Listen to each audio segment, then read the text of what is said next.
Okay, hey, good morning, Sagar. Good morning, Kalpesh. So beautiful to meet you and get this initiative started on the Independence Day, 15th August 2020. So Sagar, before we get into the game, tell me what does independence mean to you?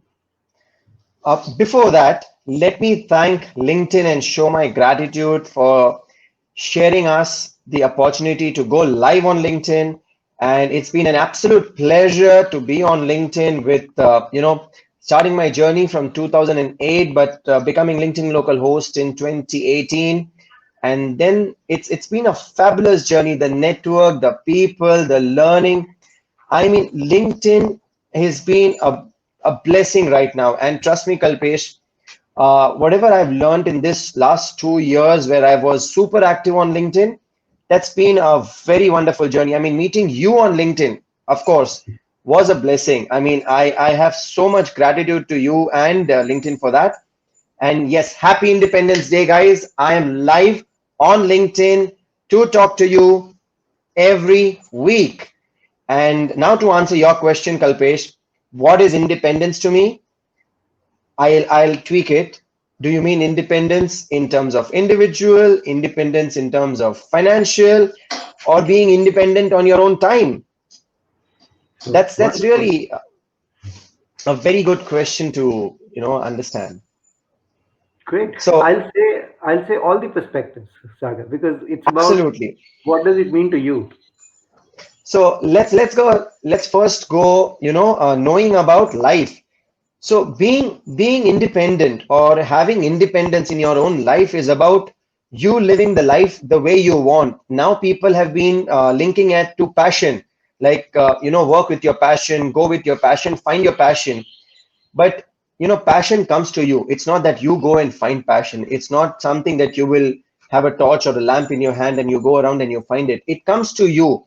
You have to get involved in your work so much that you start getting happy about it, and it's automatically giving you that independence of work. Now, point number two, coming to financially independent. I'm sure every single listener right now wants to know and wants to be financially independent.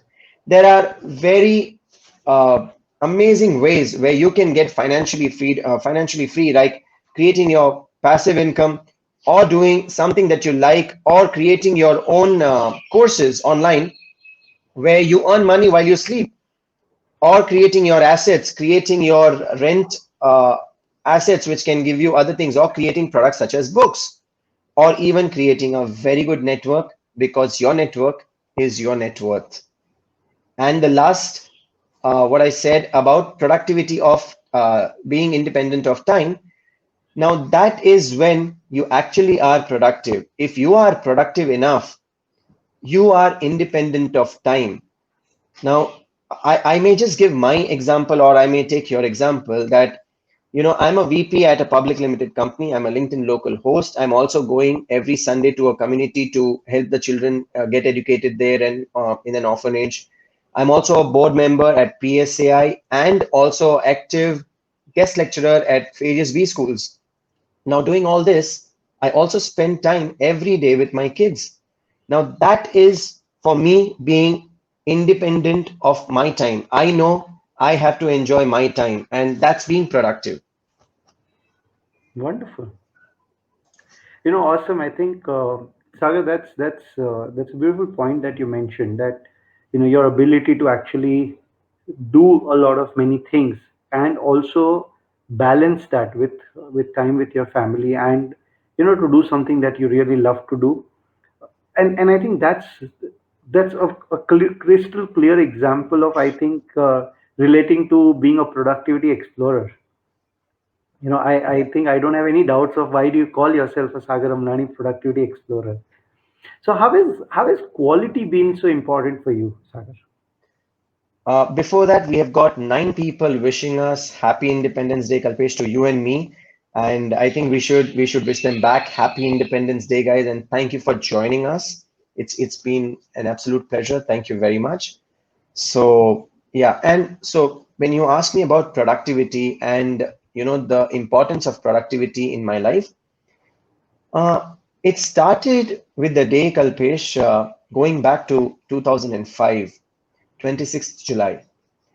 Mm-hmm. I lived in a house which was 9 feet high, and Bombay faced its floods. Yeah. And the floods made my house reach to a water level of 8 feet. So now you can imagine if my house is 9 feet and if I have 8 feet water, between 1 feet, the only thing left is the ceiling fan. And that was the day when I decided that if I cannot change my life, I will be struggling here in this locality. And that's where I decided that if I cannot be productive enough to save my time, earn more money, and go to study further to pursue my life in a better way, there's no way out. And that's when I started valuing my time, improving my productivity, which means if I give 1 minute of input, I should at least have 10 minutes of output. Now, when you consider that, which means that I started going and concentrating and observing things, that am I doing the right things? Am I investing the right thoughts? Am I investing the right way? And that is where the concept of FTR, the first time right, started in my life. And that's what productivity started meaning to me. And I started valuing time. The time started valuing me. With God's grace, I went to London. I did my master's. And today I am a VP in a good organization and giving back to the society, doing my bit. And that's all because of being productive, respecting the time, and respecting everyone. So that's productivity about my life. Wonderful. That's so well said, Sagar. I think it's about the right place, the right time, the right things that you do. And also you mentioned about the FTR, the first time right. Yeah. So what does the first time right mean to you? First time right is very important thing that I follow. It does not mean that I am afraid of failures. Let me put it that way first, because it's not that everything you do and it's always going to be right. But FTR should be that whatever you try to do, whatever plannings that you have done, whatever processes that you have laid, at least in that process, in that plan, you do that first time right. For that, all you need to do is you need to have a role play beforehand, which means in our industry or in the automotive industry, for all the listeners, what we do is we start taking pilot trials, pilot one trials, pilot two trials, and then we go into SOP, which is starting of production. And when we start of production or when we do start of production on the first day, that's when we expect it to be FTR. During the development stage, during the trial stage, during the pilot stage, you're allowed to go wrong because that is the budgeted cost.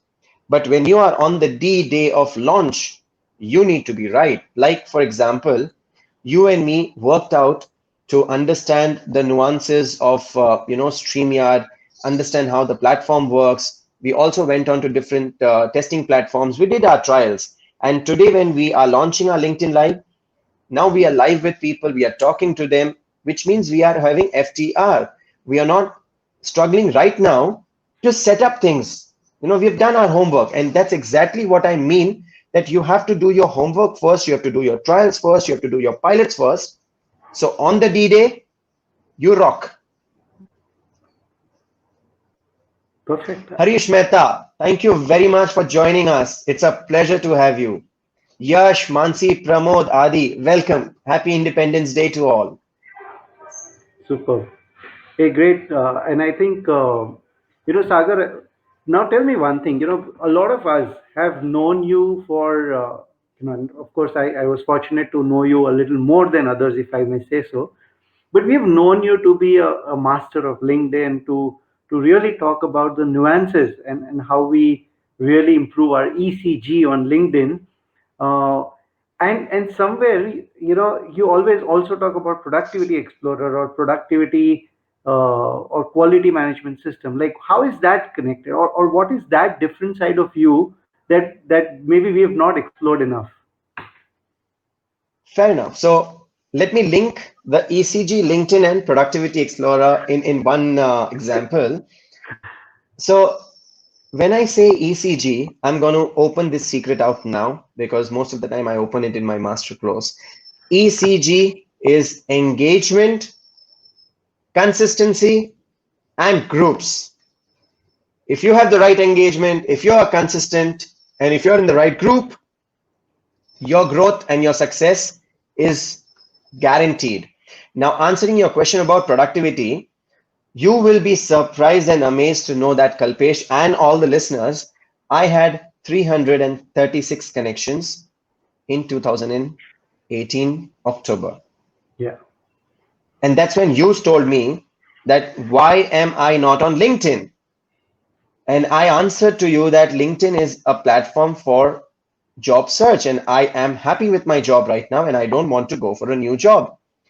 And that's when you opened the Pandora box to me saying that LinkedIn is a gold mine. And you showed me the way there. And today, being productive on LinkedIn, being consistent on LinkedIn, ensuring that every day 15 minutes that I give on LinkedIn, I am investing more and more in the network, building more and more trust with the people, learning more from the communities, and the result is in front of you, Kalpesh. You and me are on live, which is not very common, and LinkedIn has granted me live. LinkedIn has granted me being a beta tester for events. LinkedIn has given me opportunity to be a LinkedIn local host, and that is all thanks to you and the network. I am grateful, and that's where I say the productivity, the time management, the consistency has paid on LinkedIn. I hope I have been able to build up the right answer for you. Wonderful, Sagar. No, thank you. And I think, knowing you, and I think one of the reasons that I relate to you is also about while you're productivity explorer, I think, you operate from excellence as an approach. I somewhere see that excellence is an habit for you, and what you do is bang on. Like you completely deep dive, find out, and then do the right thing. Now, tell me on this whole design that we have, and I want to tell all our audiences who are listening to us live that we're going to do this quality management system discussion, the productivity using quality management system, and we're going to span this out across 10 weeks, where we'll actually talk about a lot of different things like starting from where we talk about how to increase our productivity the first time right. Can quality be inspected? Including topics of idiot proofing with improving quality, 5S.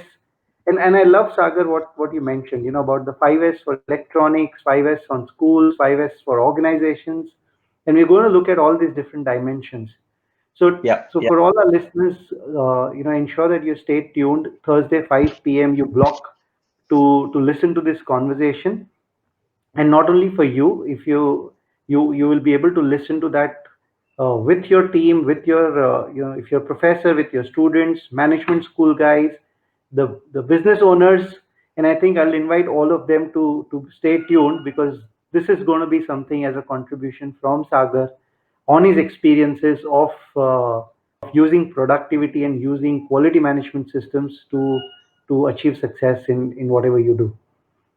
And that's applicable to all teachers, students, business owners, small businesses, big businesses, even a single team entrepreneur or an individual solopreneur will be benefited from this examples of productivity because I've used them to scale a company from minus per month to plus per month. So absolutely, as said by Kalpesh, and to all the listeners, join us on every Thursday at 5 p.m. for the 10 different topics, right from FTR, edit proofing, can quality be inspected, GIGO, data, and so on and so forth. So, absolutely, it's going to be fun. But let me give you one example, Kalpesh, Mhm. which will change the mindset of every single listener about productivity or the QMS that we are talking about. Mhm. Mhm. Have you any time been into a kitchen? I have been many Now times. the surprising is that I'm going to relate kitchen and convert it into an industry, Okay. right? The woman or the men in the kitchen, let's consider him as a manager or the worker or the CEO. The best part is, do you remember the masala dabba that your mother or your wife has?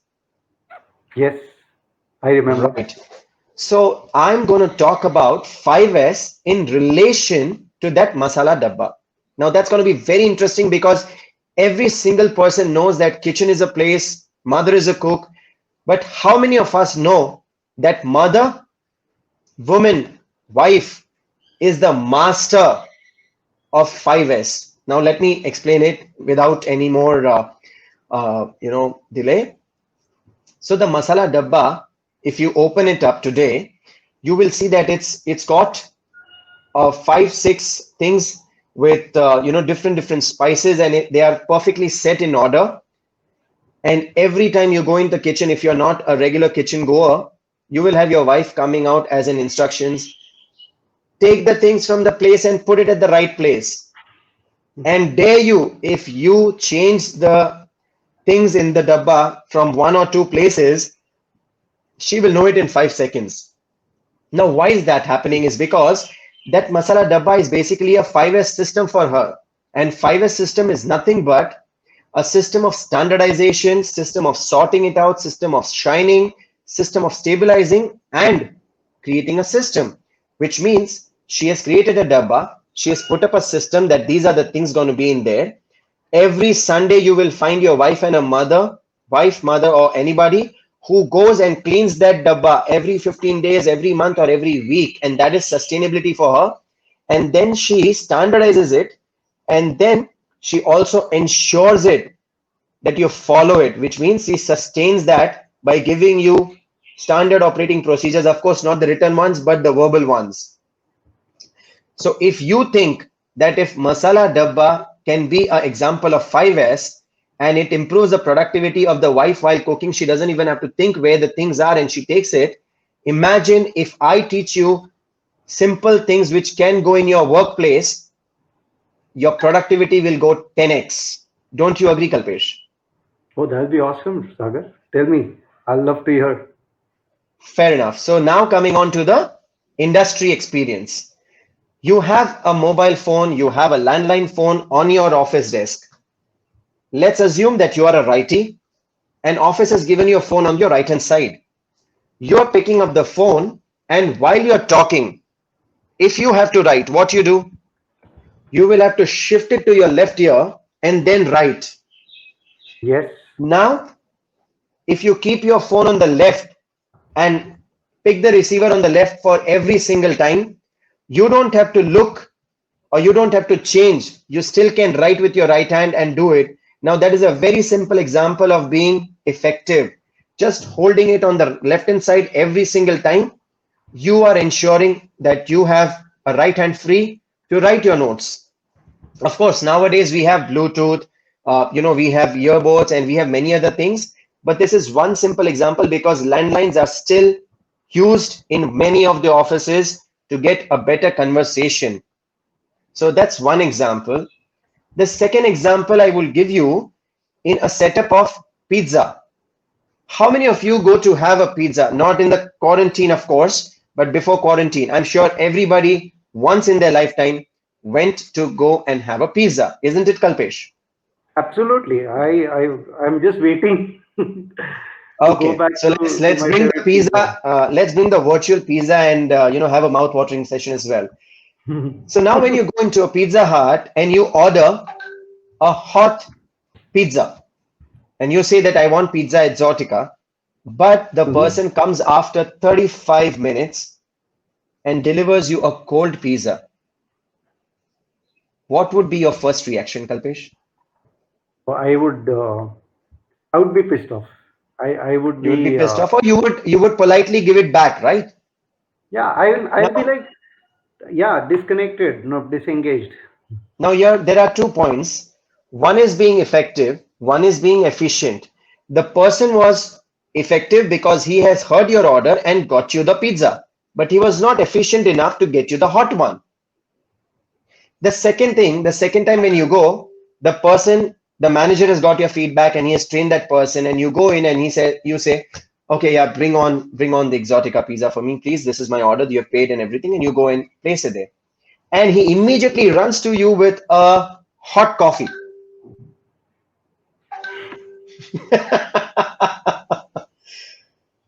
So on that point, you would again feel very, very irritated, is because you've asked for a pizza and he's giving you coffee. Of course, it's hot.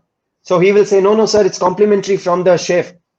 You are not interested because a person who's there for a pizza is not interested in the coffee right now, which means that yes, he was effective for customer service, but he was not efficient. And the third time when you go, he takes your order and he delivers you a hot non-veg pizza. You have asked him for a veg exotica. He delivers you a hot non-veg pizza. Now what would you say? Because he's come on time, he's given you the pizza, it's hot. Yeah. So No, what's your so I think what you're saying is right. A lot of times, no, there's it's a fourth about one coming. So there's a fourth one coming. So I'm saying if the third one is this, it's a hot pizza, it's non-veg, you have asked for veg. Would you accept it? no, I wouldn't. I wouldn't. Now the fourth time you order the veg exotica, he comes and delivers you veg exotica in a hot condition, and along with that, he gives you a free Pepsi to drink with. Now, in this scenario, only in the fourth scenario, he was effective and efficient, which means to have productivity, you need not only be effective all the time, or you need not be fast all the time. Efficiency, it's a combination of effectiveness, efficiency, which brings you to productivity. Yeah. No, I think that's very well said. And just my observation to Sagar, what you just mentioned is it may not also be limited to giving that free Pepsi with the pizza. If he only Yeah, delivers what I've yep, ordered yep. for in the way that I want, and maybe with that delight, understanding the additional things that I'll require with it, by your oreganos or your chili flakes or your sauce or whatever you Sure, require with that, that itself is enough to cause a delight for me and says make me satisfied. sure. So I think yes, that's really wonderful. Now tell me one thing, Sagar. Almost about 12, 13 years that you've been in your career, and you've moved. And I think you look after a lot of areas, different areas. You look after marketing, business development, quality. Uh, how has quality been the driver uh, in the work that you do, and how do you relate those concepts to your real life? Kalpesh, I think quality is touching all of us. Every single person knows the value of quality. Every single person knows the importance of quality. And the same is with me. For example, if we are doing some work, let's say if you're creating a video, if you're creating anything on LinkedIn right now, we will give an example right now. Now, if the video is not clear or if the audio is not clear, would you be excited to watch it, or if you will you be excited to hear it? Of course not. There are so many good videos which are there, but because you have a disturbance in internet, the quality of streaming is not right sometimes. You feel disconnected to that. Yes. You have food on your table. I'm not disrespecting anyone, but you have food on your table and there is no salt or there is no taste in the food. Will you be able to eat that food properly? No, you wouldn't. So that's quality for me. I look at quality in every single thing that we should do, we are doing, because quality is life. And to Mm-hmm. bring quality in a regular daily routine life, let's go very simple example even to our homes. The way you talk to your kid, your daughter, I talk to my son, and if we don't give them that quality time, that quality talk, do you think the relationship between the parent and the child will be built over a few years? It No, won't. it won't. It The won't. same way, the quality of conversation between a leader and an employee or a manager and an employee is very important. So quality of communication, quality of product, quality of output, quality of discussions, and even quality of your product, everything matters. Quality is not isolated only to a product and service. Quality should be life. It should be in the DNA. Wow, that's amazing, Sagar. So tell me, I want to give our audience, Sagar, a little more insight. I want them to know that what we are doing right now is absolutely just a teaser. It's more of just bringing them to the speed on the sessions that we're going to do, and the sessions are going to be on productivity, on FTR, on the GIGO, garbage in garbage. One of the things that you mentioned and which caught my attention is the importance and significance where we're going to talk about the SOPs. Mhm. Do you want to give some insight on and I just want to maybe take another 10 minutes, Sagar, from you to just take a little perspective from you on the topics that we're going to talk. So while we'll share with our audiences, but so the first one we had spoken about was how productivity is important. Why SOP in the Absolutely. first place. Yeah. Yeah. So if I can, request a couple of minutes from you to talk about that, and then would actually want to just go into each one of the topics to give the audience and flair on what's coming up for them. Absolutely. So SOP, as I say, is standard operating procedure. Now let's take an example on an industrial setup where it's very simple operations where you have to take a seat in an automotive upholstery or in a domestic upholstery. You have to take a seat and staple it at three places. Now, it might look very simple for a person who is seeing that one, two, three, one, two, three. I'm doing it, but there is a SOP to it. Now, I'll explain you why. Just visualize yourself standing on a shop floor. You have to do 500 seats in a day. Every seat has to be stapled at 3 points, which means 500 seats into 3, which is 1500 staples in a day.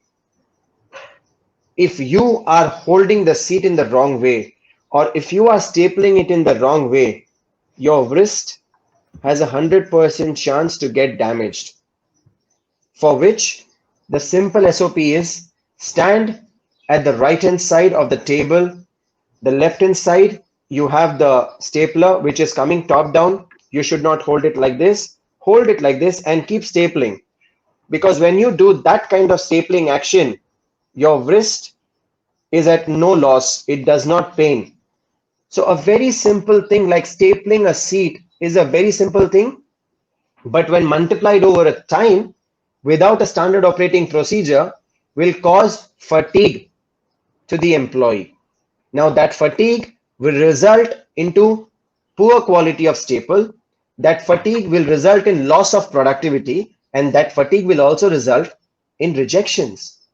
Now, just one simple example of having a standard operating procedure for the stapler on right place, avoiding fatigue, improving efficiency, and also making that worker happily coming back to the same work because he has to do the same thing every day. And that's a very simple example of SOP. I don't think it can be much simpler than this. Wow. And I think while very beautifully said, and while it's a very small example of what people do, but that's job. In our current discussions and what I've learned about a lot of NGOs. One of the coachings that I do, Sagar, is to one of the leaders under GAP, which is an initiative about global action against poverty. And in one of the sessions, they actually mentioned that there was this work that these villagers do, which includes something as simple and as you said, it might sound that okay, it's such a simple task, like if I have to staple a document, but they do that for 8 hours a day and continuously only doing that particular aspect. I think that really would call for the need for an SOP and the best practice of how you do it. And this is So a simpler one. There are even complicated tasks which needs SOP, which saves the, induction time, or which saves the employee who is a very new employee and he feels comfortable because he's got an SOP. So we will discuss those in the coming weeks. But this was yeah, just a simple glimpse which I shared with you all. right. And for all our audiences and who listen to this conversation, I want to highlight that Sagar comes with a lot of background on manufacturing industry, and he's been on ground and done a lot of that. And I come with a lot of experience on about 20 to 23 years in the services industry, and I think we're going to actually share those perspectives together on bringing the examples of quality in the manufacturing and in the service industry. So stay tuned, and we actually talk and explore more on the why SOPs and why productivity measures in these industries. Uh, so Sagar, that brings me to the next topic, which we have in pipeline, and I think you expressed it very well while you're saying, can quality be inspected? Of course, yes, isn't it?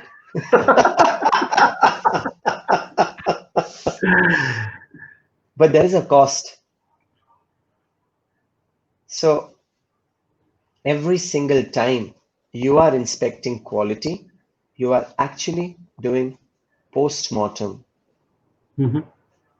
Hmm. Because if this is the product, and if I have to inspect the quality and I find the wheel is not in the right place, I will have to change it, right? Which means I will have to open up the product, remove the wheel, replace it with the new wheel. I have invested my time, my workforce, my efficiency, and the product, and I've opened the product, which means it's unscrewed one time and it's again rescrewed one more time. It's actually post-mortem. So quality cannot be inspected. Quality can only be created. And I Hmm. have a very good example on the session which will come up where I will explain why quality cannot be inspected, or if quality should be inspected, what are the losses a business entity or an organization involves, and how improving quality will improve their bottom line, not 1x, 2x, but exponential, because that is linked with customer satisfaction, and that means you are going to bind the customer with you for a long term. I'm sure every single business owner wants to have a customer loyalty for a long term. Please remember, quality cannot be inspected. Wonderful. I think I love that perspective, Sagar, that quality can be created. And of course there are a lot of theories, and there is a lot of real-time examples of organizations who believed in this and the kind Yeah, of practices they've shared. And which also include some examples of Japanese way of managing stuff, and in the organizations, how they have actually fought back and become heroes of the industry. So yeah, we'll very true. explore a lot more on those. um, Sagar, the next, idiot proofing, improving quality. Yeah, I love that thing. And as you said, Japanese methodology, this is the Japanese methodology of pokayoke, Yeah. which means idiot proofing. And I think we all have experienced it without knowing it, actually. Hmm. A very simple example of idiot proofing is, how many of you have the smartphone? Everyone, Yeah. right? Yeah. All of us. The idiot proofing method is, they don't want us to remove the battery. Of course, there are other marketing and other things to it, but they don't want us to remove the batteries and get into explosion and all that. What they've done is they have actually closed the mobile phone where we cannot remove anything. The second example which I can give is, uh, you know, sometimes you forget to charge your battery. Imagine if you don't have the battery meter on the top of the mobile phone, would you be able to understand when the battery is full or when it is not? No. And that's a very simple, it's not 100% pokai, okay? but it's an indicative method of you charging your battery. But it's also a idiot proofing method where it shows you that you either can charge your battery, it's low or not. And the third example which I can give is in the industrial setup, where I have a nut which is to be placed at a point. Now, if I want to do a idiot proofing method, I will ensure that the dimension of the bolt and the nut are same, which means if the person is trying to use any other nut, it will not go and fit it in, which is idiot proofing. I'm not allowing the person to make a mistake, even if he wants to make a mistake. He has to go and bring that nut. But to go one step further, what we do is we write the numbers, nut number one, bolt number one. That's a second stage. But idiot proofing is if he doesn't know to read the number one also, he will keep on trying, but the nut doesn't go inside. So these are very simple idiot proofing methods. I'm going to go into a detailed idiot proofing ideology and the system, which is also known as Pokayoke, which can be through alarms, through indications, like you have an indication of idiot proofing in our bikes and in our car. Every time the petrol goes on reserve, it gives you an indication, which is idiot proofing, that guys, don't be idiot, go and refill your tank, otherwise you'll have to push your vehicle. I love that analogy, Sagar. So yeah. Yeah. No, I think, and I can relate to Sagar to that. There are a lot of measures like that we do, today, which and that's also become equally important today when security has become a big concern, and when all of us are digital, and there are a lot of these examples we can actually pick up from from how we do it and where do we do it. Like, today a Sure. lot of video conferencing apps have come up with these kind of proofing concepts where you're Yes. not allowed to join until unless you have registered or you've signed up for that. So wonderful. Looking forward for more Absolutely. examples on that, Sagar. Absolutely. So, Sagar, that brings me to my next favorite, and which is the 5S. Okay. And while 5S may be about a 30, 40-year-old concept, but I think if I talk on an execution front, in my last 30, 25 years of experience, I still see there's tremendous amount of potential, if I may call so, of using the 5S to its to its benefit. So what is your view on the 5S, and what is it that you're going to tell our audience on 5S? Let's twist it a little, Kalpesh. Okay. I gave an Hmm. example about masala dabba already. Now, I'm going to give you an example of electronic 5S. Okay. Now, that was not done by the Japanese methodology 20, 30 years ago. It's just been done now. And I have written it in the book called Shifting Gears. You Mm-hmm. can go on Amazon, check out Shifting Gears. And that book is available free of cost to all the listeners and everybody who wants to learn about it. But let me give you an example about electronic 5S. We all use laptop, we all use a phone, we all use a desktop, and every time we end up saving a file on our desktop screen, or we save it random, we keep it downloading. And then when you want to retrieve that file, or when you want to retrieve that image or the screenshot that you have done, you actually go into your screenshot and keep struggling, or you go on your laptop and you search and type, and you're struggling to retrieve that file, that where I have saved that file. Now imagine if you have a system of 5S where every time you download a file, you don't go onto an option of directly going into the downloads folder, but you make your computer ask, save where? And every time you rename it, you save it in the particular folder for which it is intended or downloaded, you will never go wrong. Second thing, we don't clean up our data and at the end we say our phone is getting hanged, the phone is getting slow, or the battery. Okay, this is very important. If your mobile phone batteries are getting discharged very fast, go and check your memory. The memory is full. Now that is also related to 5S, because if your memory is getting full, your battery getting discharged. Now, why is your memory getting full? Because you are not deleting the old data. So the 5S is sort, straighten, shine, standardize, and sustain. We don't do the first step of sorting. Sorting is what is wanted and what is unwanted. Now, to give you Yeah. an example of my own sisters, I know if they're listening, they're going to just pick up the phone and ring me. But my sisters, if I open their cupboard, I will have clothes falling down on me. Okay. Now that's 5S for them. Even if they're not using the clothes, they will not do it or they will not organize it properly. And sometimes when you organize your wardrobe and if you do it right now, you will be surprised to know that you will end up with so many things that you don't want. And they are actually cluttering your wardrobe, cluttering your mind, cluttering your home. The same way the 5S can be used in being mindful, to not have negative thoughts clutter your mind. So 5S for me is not only a Japanese methodology for industrial setup, but it's throughout life. Now for industrial setup, the easiest example I can give you, Kalpesh, is a garage workshop.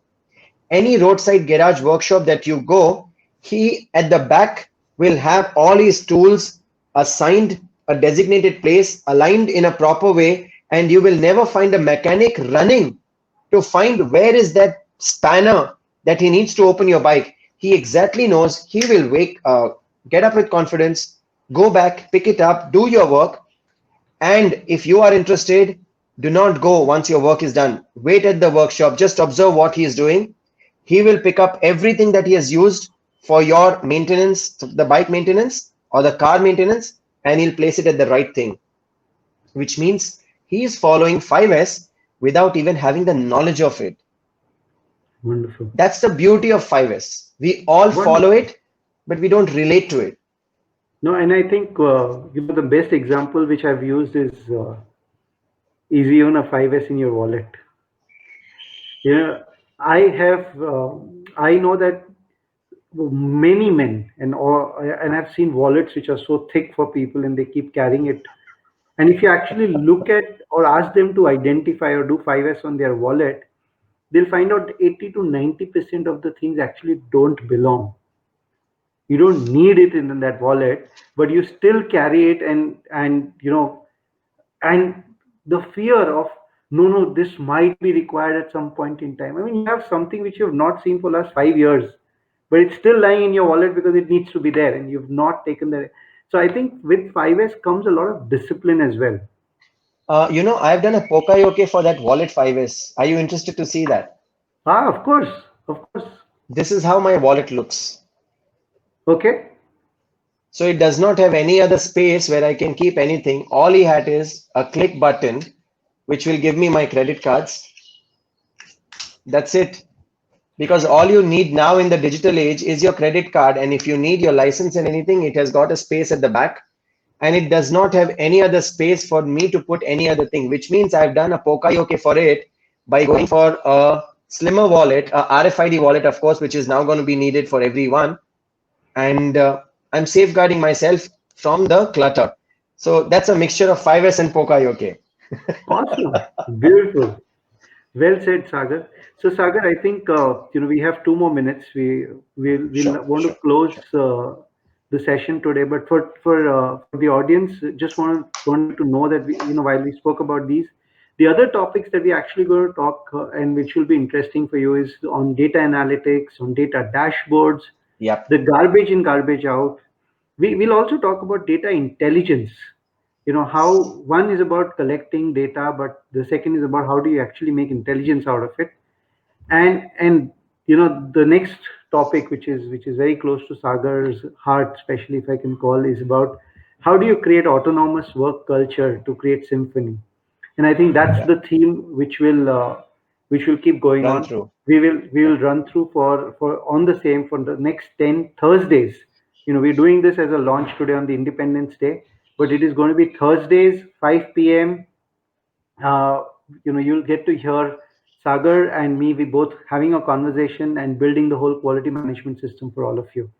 So thank you from my side. Sagar, any closing remarks from your side for today's discussion? Of course. So I would also say that very soon you are also going to have Kalpesh live. And Kalpesh is going to talk about his excellence, which is decoding excellence in various areas of sales, of leadership, of employee mindset, and excellence is going to be the theme of the talk. So also keep out a tab on Kalpesh's page. If you're not following, do it right now. Follow Kalpesh Raichura, Decoding Excellence right now, and wait for his LinkedIn Live. And the closing remarks, every Thursday, we are going to bring you one amazing topic to improve your productivity for your team, for your organization, which means you can actually watch this LinkedIn Live as a part of your training program, HRs. If you're listening this, get your teams, watch this live because we're not going to talk anything apart from productivity, quality, and giving value to you, your organization, your team as an individual, as an organization. And by doing productivity, you will improve not only your bottom line, but your top line. And you're also going to bind your customers to you. You will get customer loyalty guaranteed. Join us on Thursday, 5 p.m. Great. Thank you, everyone. Thank you, Sagar. I think it's a wonderful platform, and looking forward for many more interactions like this. Thank you, Kalpesh. It was a pleasure, and definitely we will have many more sessions.